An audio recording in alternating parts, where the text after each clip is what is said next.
കേന്ദ്ര സർക്കാർ കൊണ്ടുവന്ന വിവാദമായ ലേബർ കോഡുകൾ കേരളത്തിലും നടപ്പിലാക്കാനുള്ള നീക്കങ്ങൾ ശക്തമാക്കുകയാണ് വി.ഡി. സതീശൻ സർക്കാർ. ഇത് പുതിയ വിവാദങ്ങൾക്ക് തിരികൊളുത്തിയിരിക്കുകയാണ് ഇപ്പോൾ. ഇതിനു പിന്നാലെ വഖഫ് ബോർഡ് പുനഃസംഘടനയിലും കേന്ദ്ര സാമ്പത്തിക സഹായത്തിലും ഉയരുന്ന സർക്കാരിന്റെ നിലപാടുകൾക്കെതിരെയും വിമർശനങ്ങൾ ശക്തമാകുന്നുണ്ട്. കേന്ദ്രത്തിലെ ബി.ജെ.പി. സർക്കാർ നടപ്പിലാക്കിയ ലേബർ കോഡുകൾ തൊഴിലാളി വിരുദ്ധമാണെന്ന വാദത്തിൽ പ്രതിപക്ഷവും വിവിധ യൂണിയനുകളും ഉറച്ചു നിൽക്കുമ്പോഴാണ് നിയമം നടപ്പാക്കാതെ മുന്നോട്ടു പോകാനാകില്ലെന്ന നിലപാടിലേക്ക് സംസ്ഥാന സർക്കാർ എത്തുന്നത്. നിലവിൽ പഴയ തൊഴിൽ നിയമങ്ങളുടെ പ്രസക്തി പാർലമെന്റ് തീരുമാനത്തോടെ നഷ്ടപ്പെട്ടെന്നും ലേബർ കോഡ് ഏർപ്പെടുത്തിയില്ലെങ്കിൽ സംസ്ഥാനത്ത് വലിയ നിയമ പ്രതിസന്ധി ഉണ്ടാകുമെന്നുമാണ് മുഖ്യമന്ത്രി വി.ഡി. സതീശൻ വ്യക്തമാക്കിയത്.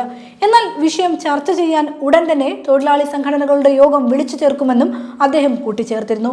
ശമ്പള വർധനവ്, ജോലി സമയം, മിനിമം വേതനം തുടങ്ങിയവയിൽ കോർപ്പറേറ്റ് പ്രീണന വ്യവസ്ഥകളാണ് കേന്ദ്രം ഉൾപ്പെടുത്തിയിരിക്കുന്നതെന്നാണ് യൂണിയനുകളുടെ പ്രധാന ആരോപണം. തൊഴിൽശാലകളിൽ പരിശോധന നടത്താനുള്ള തൊഴിൽ വകുപ്പിന്റെ അധികാരം പോലും പരിമിതപ്പെടുത്തുന്ന ചട്ടങ്ങൾ തൊഴിലാളികളുടെ മൗലിക അവകാശങ്ങൾ ഇല്ലാതാക്കുമെന്നും ഇവർ ചൂണ്ടിക്കാണിക്കുന്നു. INTUC, STU ഉൾപ്പെടെയുള്ള UDF അനുകൂല സംഘടനകളും മറ്റ് ഇടത് ട്രേഡ് യൂണിയനുകളും ഇതിനകം തന്നെ ലേബർ കോഡിനെതിരെ സംയുക്തമായി പ്രക്ഷോഭ രംഗത്തുണ്ട്. മുൻപ് LDF സർക്കാരിന്റെ കാലത്ത് ലേബർ കോഡിനെതിരെ ലേബർ കോൺക്ലേവ് സംഘടിപ്പിക്കുകയും ഇതിലെ തൊഴിലാളി വിരുദ്ധ നിർദ്ദേശങ്ങളെ മറികടക്കാൻ ജസ്റ്റിസ് ഗോപാൽ ഗൌഡ സമിതിയുടെ ശുപാർശകൾ സമർപ്പിക്കുകയും ചെയ്തിരുന്നു. നിലവിലെ സാഹചര്യത്തിൽ കേന്ദ്രത്തിന് വഴങ്ങുന്ന നടപടിയാണ് ഭരണകൂടം സ്വീകരിക്കുന്നതെന്നാണ് യൂണിയനുകളുടെ വിമർശനം. തൊഴിൽ നിയമങ്ങൾക്ക് പുറമെ വഖഫ് ബോർഡ് പുനഃസംഘടനയുമായി ബന്ധപ്പെട്ട് മുഖ്യമന്ത്രി നടത്തിയ പ്രസ്താവനയും രാഷ്ട്രീയ തലങ്ങളിൽ വലിയ ചർച്ചയായിട്ടുണ്ട്. 2024 ഡിസംബറിൽ കാലാവധി അവസാനിച്ച വഖഫ് ബോർഡിന്റെ പുനഃസംഘടന 2025 ഏപ്രിലിൽ വന്ന പുതിയ ഭേദഗതി വരെ നീട്ടിക്കൊണ്ടുപോയതാണ് നിലവിലെ പ്രതിസന്ധികൾക്ക് കാരണമെന്ന വിമർശനം ഉയർന്നിരുന്നു. 4 മാസത്തിനുള്ളിൽ നടപടികൾ പൂർത്തിയാക്കുമെന്ന് ഹൈക്കോടതിയെ അറിയിച്ചിരുന്നെങ്കിലും സർക്കാർ ഇത് വൈകിപ്പിക്കുകയായിരുന്നുവെന്നാണ് ആക്ഷേപം.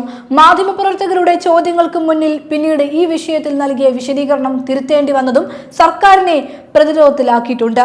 തൊഴിലാളികളുടെ അവകാശങ്ങൾ സംരക്ഷിക്കപ്പെടുമോ അതോ കേന്ദ്ര നിയമത്തിന് മുന്നിൽ സംസ്ഥാനം പൂർണ്ണമായും കീഴടങ്ങുമോ എന്നതാണ് വരും ദിവസങ്ങളിൽ കേരളം ഉറ്റുനോക്കുന്നത്.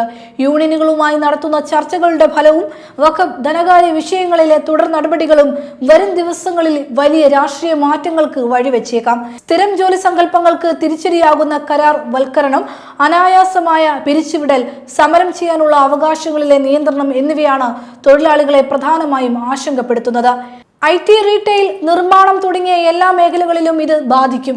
സർക്കാരുമായി നടക്കാനിരിക്കുന്ന ചർച്ചകളിൽ തങ്ങളുടെ ആവശ്യങ്ങൾ അംഗീകരിക്കപ്പെട്ടില്ലെങ്കിൽ ശക്തമായ പ്രക്ഷോഭത്തിലേക്ക് കടക്കുമെന്നാണ് സംഘടനകളുടെ മുന്നറിയിപ്പ്.